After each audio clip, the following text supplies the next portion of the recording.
você, leitor e leitora do Portal do Holanda. Eu sou Humberto Amorim e estou de volta para dar continuidade à série de entrevistas que envolve os candidatos ao Senado Federal pelo Estado do Amazonas. Hoje é a vez do deputado Luiz Castro, que está aqui ao meu lado. Ele vem para conversar com a gente sobre os seus propósitos, suas propostas, os seus planos, e eu tenho absoluta certeza que esta entrevista será, no mínimo, muito interessante. Por isso eu convoco a todos vocês, a partir de agora, a nos conceder toda a atenção possível, porque o que o deputado vai conversar com a gente, eu espero fazer todas as perguntas certas para que ele fale também para você tudo aquilo que ele está disposto a falar no programa. E eu tenho certeza que será do seu agrado e do seu maior interesse. Eu voltarei já já. É com grande satisfação que o Tribunal de Contas do Estado do Amazonas sediará o 8º Encontro Técnico de Gestão de Pessoas dos Tribunais de Contas do Brasil, com o tema Conectar Pessoas para uma Gestão de Resultados. Irá reunir cases, exposições e debates acerca da gestão qualificada de pessoas e a eficácia na administração pública. O evento acontecerá nos dias 16 e 17 de agosto, a partir das 8 horas, no auditório do TCE Amazonas.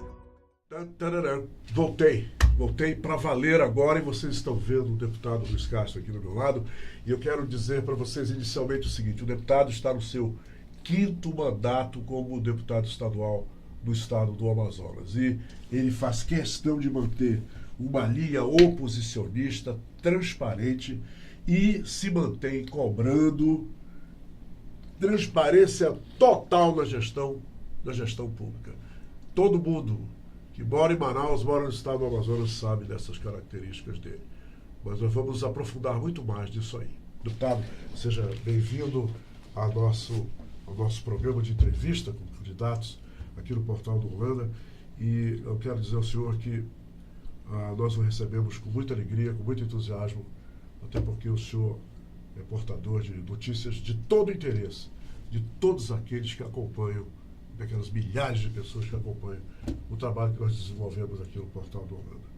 E eu gostaria de iniciar essa entrevista lhe perguntando o seguinte: nos diga quem é o deputado Luiz Castro, que veio lá de São Paulo e foi direto para o interior, tornou-se vitorioso, prefeito de 2 mandatos no município de Envira, de lá para cá. O que aconteceu? Humberto, quero agradecer pela oportunidade, a você, o Portal do Holanda, e dar o meu boa tarde a todos aqueles que acompanham esse importante programa. Eu sou, na verdade, uma pessoa ao mesmo tempo simples e complexa. Simples porque eu não gosto de arrogância, eu gosto muito de me relacionar com as pessoas, independentemente da classe social, do poder econômico, da cor, da religião. E complexo porque eu sou uma pessoa que estudo muito, que leio muito, que gosto muito de aprender. Aprender dos livros, aprender das experiências e aprender com as pessoas. Eu cheguei muito jovem no Amazonas, com 18 anos, fui trabalhar como professor de ensino fundamental e agricultor, e líder comunitário. Já fui uma pessoa que trabalhou como diarista, como peão, auxiliar de pedreiro, carregador de areia. Dei muito duro quando cheguei no Amazonas.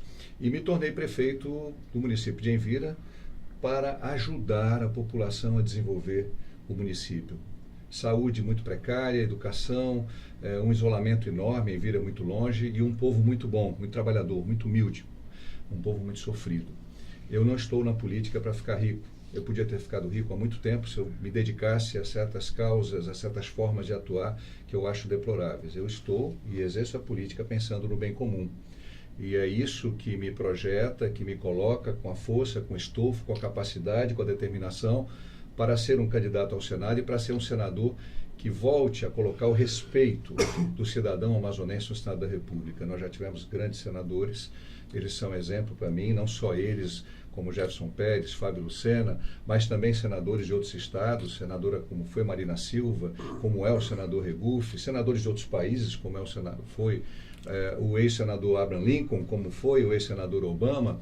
Eu acho que o Senado é uma casa que tem que ser respeitada. Ela não pode estar a serviço de nenhum tipo de esquema político, ela tem que estar a serviço do interesse da população de cada um dos estados. É o único espaço lá em Brasília, bicameral, onde os estados são todos iguais. O Amazonas lá tem 3 representantes, São Paulo tem 3 representantes. Ali o Amazonas fala de igual para igual com São Paulo, com Rio, com Minas Gerais, com qualquer estado do Brasil. E eu estou preparado para dignificar e defender as grandes causas da população amazonense. Dentre elas a educação, a segurança pública, novas leis, novos programas que precisam envolver a nossa juventude na prevenção. É um processo impressionante que nós temos no interior de descaso, de omissão. Nós precisamos desenvolver bons programas para o interior do estado, trazer recursos financeiros para investir no setor primário, na área de biotecnologia, nos programas de juventude, também aqui na nossa capital, nossos jovens abandonados. Eu proponho uma nova forma de exercer o mandato. Eu sou uma pessoa que sempre trago características inovadoras e quero colocar essa experiência acumulada de conhecer bem a capital e também bem o interior, a serviço também do nosso futuro candidato ao governo, Wilson Lima, da nossa coligação e principalmente a serviço da nossa sociedade, com muita humildade, mas com muita determinação. Humilde com os humildes, mas sem se dobrar aos poderosos. Deputado, o senhor tem uma vasta experiência com o interior do estado do Amazonas. O que hoje ainda lhe tira o sono em relação ao interior? Por que todo mundo que passa aqui diz que o interior continua abandonado? Continua abandonado porque a forma de governar o estado do Amazonas é o de governo entre grupos de amigos, grupos de sócios, grupos de empresários, grupos de interesses pequenos, que se beneficiam dos grandes investimentos do estado, da manutenção da máquina pública do estado, mas condicionam o governante a governar para poucos e não para muitos. Com exceção de algumas obras, de alguns programas eleitoreiros, em regra, a governança no Amazonas, que foi instalada há 35 anos, ela é excludente. O Amazonas hoje, pelos dados do Fijan, tem o interior mais pobre do Brasil, inadmissível que o Fijan coloque que nos indicadores de desenvolvimento humano o Amazonas esteja pior do que o Maranhão, pior do que o Acre, que tem renda, produção, PIB, muito inferior àquela oferida pela nossa Zona Franca de Manaus, pelo nosso petróleo Urucum, por toda essa atividade que os estados não têm. Por outro lado, essa governança errada não é só por conta dos episódios sucessivos de corrupção, mas é pelo clientelismo, pelo paternalismo, pela falta de planejamento, pela falta de compromisso na base dos processos de políticas públicas para transformar e incluir o homem do interior como um agente ativo da economia e não como um pedinte. O que se quis até então é transformar o homem e a mulher do interior num mero pedinte de favores. E nós não somos cidadãos de segunda classe, nem no interior, seja num bairro pobre de Manaus. Você pode estar na Compensa, em Erunepé, em Pixuna, em Japurá, no Lírio do Vale. Você é um cidadão. Tem que ser tratado com respeito e não como coitadinho. O que você e precisa, a sua família é oportunidade. Nós tivemos um modelo corrompido, cheio de paternalismo, cheio de clientelismo, e nós temos que romper este modelo que foi instalado há 35 anos e que só piorou. Se nós compararmos o tempo do ex-governador Gilberto Mestrinho para hoje, nós vimos que os vícios pioraram e as virtudes sumiram. Cada vez menos virtudes e cada vez mais vícios. Por isso que eu rompi com esse grupo há muitos anos, por entender o mal que ele faz para o Amazonas, para o interior e para a capital. A estagnação econômica do interior do estado é inadmissível. Nós temos o maior potencial de recursos naturais do planeta na nossa biodiversidade, na nossa floresta. Nós poderíamos estar produzindo e exportando milhões e milhões, até bilhões de dólares em insumos, em produtos acabados a partir da nossa biodiversidade. E nós estamos nadando em berço de ouro, com uma pobreza imensa, uma miséria crescente na capital e no interior, por falta de visão também estratégica e compromisso ético.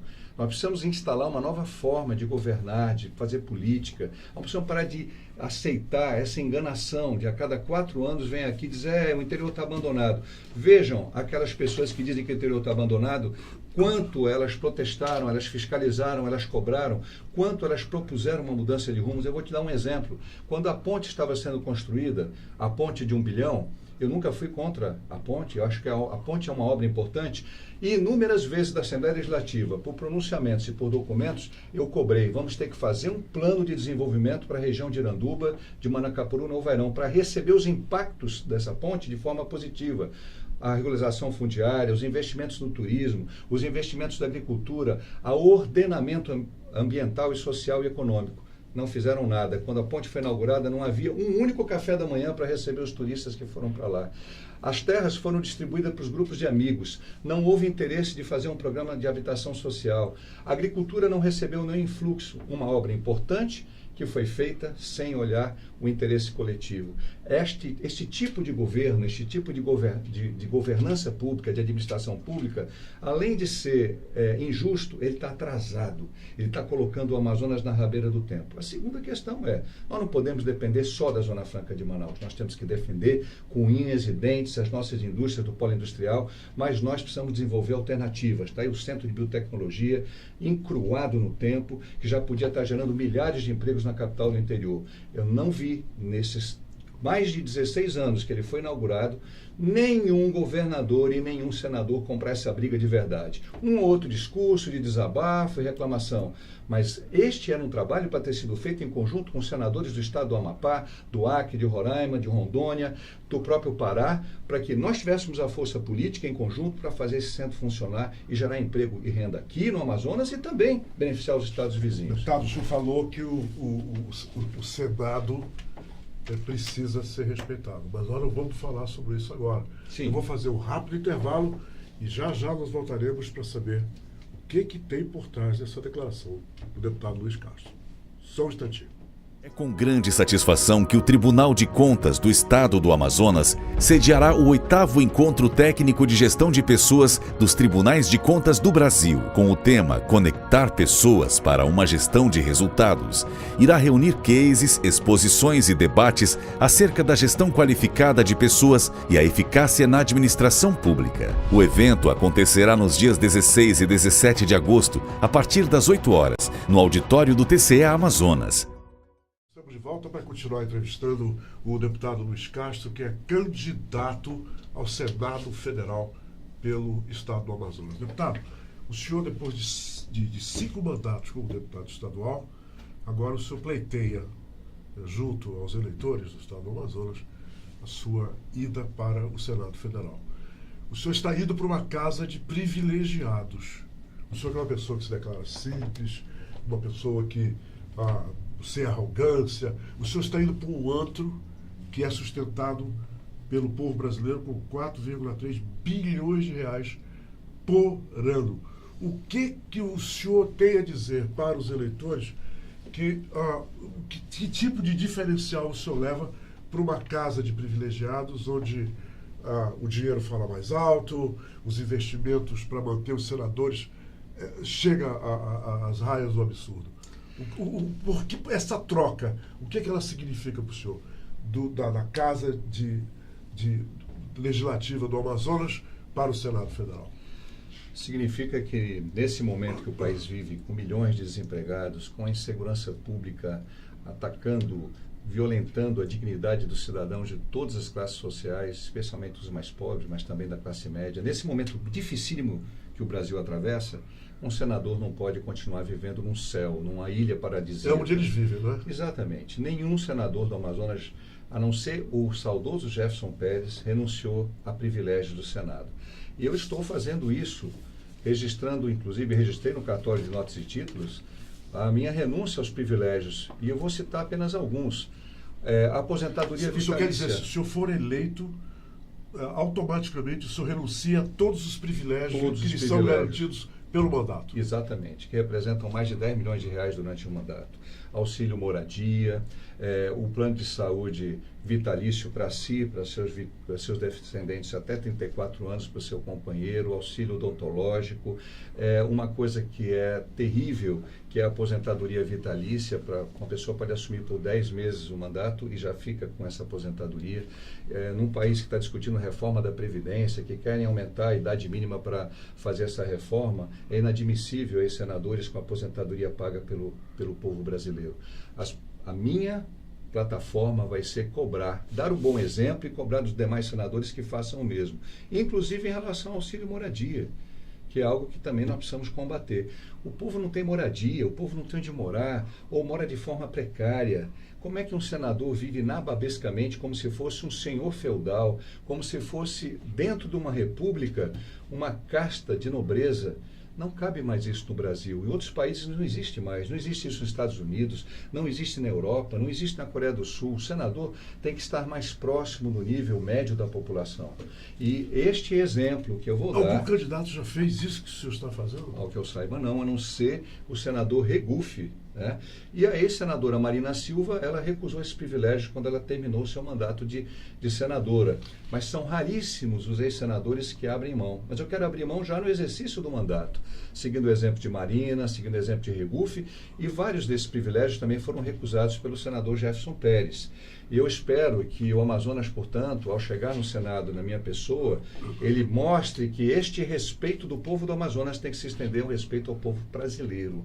Nós precisamos mostrar que num país com tanta exclusão social, com tanta injustiça, com tanta violência, não cabe mais a figura desses senadores privilegiados que vivem nababescamente, que vivem como milionários de Hollywood, de Miami. O Senado mais caro do mundo, né? É o Senado mais caro do mundo. Mesmo em comparação com a Câmara dos Deputados, ele é muito caro. Esse custo de 4,3 bilhão de reais é absurdo. Mais de 350 milhões de reais gastos só com plano de saúde vitalício para o senador ou seu dependente. Ele pode pendurar a conta no Einstein, no Sírio-Libanês, em qualquer hospital, e o Senado paga. É uma coisa assim tão absurda, e nunca os senadores aqui mostraram isso para a população. Eles não mostram o quanto eles são privilegiados. A minha futura candidatura, a partir do dia da homologação, ela vai marcar essa diferença. Vai marcar a diferença que eu sou uma pessoa que estou disposto a abrir mão desses privilégios, porque eu não suporto, não aguento mais ver o nosso povo humilhado por um grande número de políticos que enganam a população de 4 em 4 anos. O político tem que dar um bom exemplo. Eu era prefeito, morava numa casa de madeira. A última rua a ser pavimentada com recurso da Caixa Econômica, quando eu era prefeito, foi onde estava a minha casa. Eu tinha um motor de luz como prefeito, mas quando a cidade ficava sem luz, eu não usava esse motor de luz, que era só para a minha colônia, para o meu sítio, porque eu tinha que estar junto com o povo no escuro até ajudar a resolver o problema da falta de energia. Era assim e é assim que eu ajo. Eu vivo com simplicidade com a minha esposa. Eu abri mão de 20% irredutivelmente das minhas verbas indenizatórias. Já propiciei para a Assembleia Legislativa uma economia de mais de 600 mil reais. Só que poucos colegas fizeram isso. A maioria dos políticos precisa entender que política é serviço para a sociedade. É uma atitude transformadora. Política não pode se servir da sociedade de um projeto de poder pelo poder, ou pior ainda, de poder pelo dinheiro. Deputado, o senhor mencionou já 2 vezes aqui a questão da violência, né? Sim. O Manaus, o estado do Amazonas, a cidade de Manaus, foi anunciada ontem como a 34ª cidade mais violenta do mundo. Mais de 600 assassinatos só nesse primeiro semestre. Que proposta o senhor tem para ajudar a combater a violência, já que o senhor vai ser um senador do Brasil, não só do Amazonas, desse país e principalmente aqui no estado do Amazonas? Humberto, isso está acontecendo porque nossas crianças e adolescentes foram abandonados. Abandonados não só por suas famílias, muitas vezes estruturadas, mas abandonados também pelas políticas públicas. Nós temos que fazer 2 coisas e tem que fazer ao mesmo tempo. Uma é fortalecer o aparelho de segurança com maior qualificação, com salários garantidos, com uma eficácia e eficiência na gestão de segurança, com inteligência estratégica, com perícia técnica funcionando, com as polícias civil e militar mais integradas, com um comandamento ordenado do policiamento integrado nível estadual com o nível nacional. E muito efetivo, com mais policiais na rua, com mais policiamento preventivo, com mais capacidade de elucidação dos crimes. E, em paralelo com isso, a reforma do sistema penitenciário, que é uma vergonha e que é uma reprodutora do crime organizado. Nós precisamos trabalhar para evoluir no sistema penitenciário e eu vou fazer tudo o que estiver ao meu alcance para essa evolução acontecer. O outro paradigma, a outra grande missão são nossas crianças, nossos adolescentes, nossos jovens. Nós precisamos ter um grande programa de educação integral para essas crianças e jovens. E não vai ser uma escola militar aqui, uma escola em tempo integral ali que vai resolver. E como é que vamos resolver isso no Brasil? Nós vamos resolver promovendo a educação em tempo integral, mesmo onde não haja espaço de escola em tempo integral, com programas de esporte, de cultura. É isso que precisamos fazer no Amazonas, é isso que eu vou defender. Para isso eu vou ao Senado, para trazer recursos, porque aquela criança jovem cuja mãe foi trabalhar, às vezes a mãe sustenta sozinha aquela família, foi abandonada a família, ou o casal, com enorme dificuldade, ela está sendo cuidada por crianças de 8, 10 anos no momento que não está na escola. Você tem que melhorar a qualidade da escola pública, com bom salário para os professores, boa qualificação, e no turno que aquela criança, aquele jovem não estiver na escola, você tem que ter programas maciços de cultura, de esporte, de reforço escolar, de qualificação e de reforço nutricional. Esses programas não são tão caros, eles são plausíveis. Se nós tivéssemos feito isso na escala necessária para evitar que muitas crianças e jovens caíssem no mundo do crime, nós não teríamos tanta violência. Portanto, nós temos que trabalhar na prevenção, vinculada à educação, e ao mesmo tempo nós temos que trabalhar num sistema de repressão muito melhor organizado, com recursos mais focados, com uma visão estratégica e a reforma desse vergonhoso, absurdo sistema penitenciário que não vai se reformar em 4 anos, mas tem que ser iniciado. Deputado Luiz Castro, nós chegamos ao fim da nossa entrevista, mas o senhor tem agora 2 minutos para se dirigir a todos os leitores e leitoras do Portal da Holanda, dizendo para eles por que o senhor se acha capaz para assumir esse importante cargo como senador do Estado do Amazonas, e também que tudo aquilo que o senhor disse aqui, o senhor irá cumprir, principalmente isso aqui. O senhor assumiu o compromisso de abrir mão de privilégios e reduzir despesas do mandato de senador, abrindo mão de aposentadoria, dos planos de saúde e odontológico vitalícios.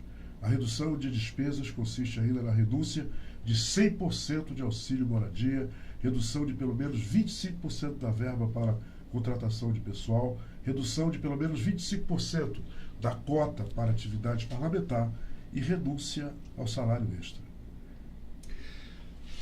Bom, eu quero primeiramente colocar... se mantém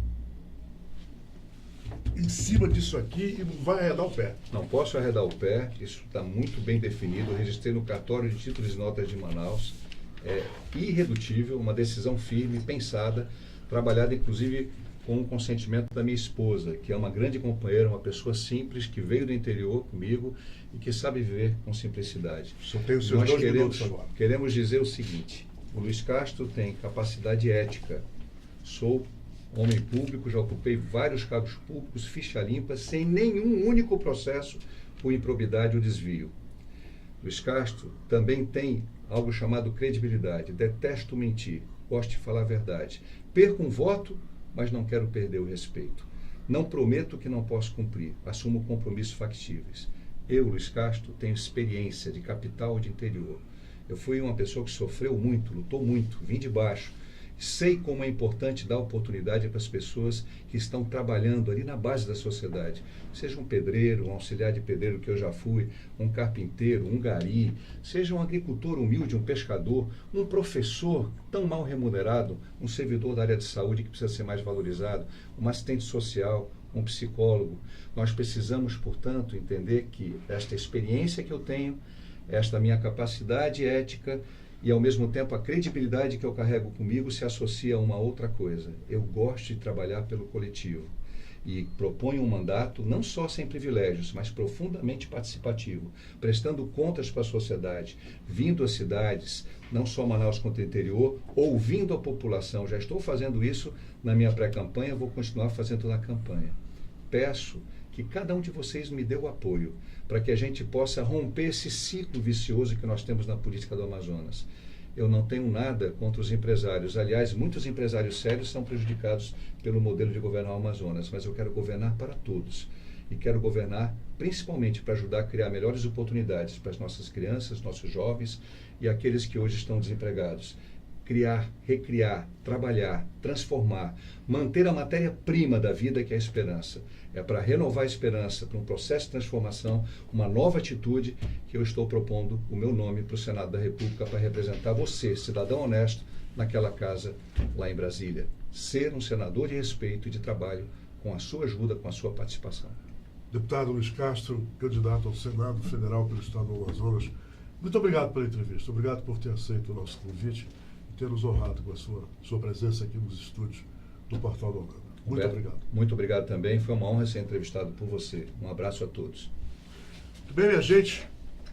Por hoje é só. Nós voltaremos agora na próxima terça-feira, desta vez para entrevistar um novo candidato ao Senado, que é o deputado Issa Abraão. Muito obrigado pela companhia e muito obrigado mesmo por sempre estarem aqui com a gente, seguindo a gente neste trabalho do Portal do Holanda. Bom fim de Com semana. grande satisfação que o Tribunal de Contas do Estado do Escolha os Amazonas... melhores. Eles estão por aí, com toda certeza. É com grande satisfação que o Tribunal de Contas do Estado do Amazonas sediará o 8º Encontro Técnico de Gestão de Pessoas dos Tribunais de Contas do Brasil, com o tema Conectar Pessoas para uma Gestão de Resultados. Irá reunir cases, exposições e debates acerca da gestão qualificada de pessoas e a eficácia na administração pública. O evento acontecerá nos dias 16 e 17 de agosto, a partir das 8 horas, no auditório do TCE Amazonas.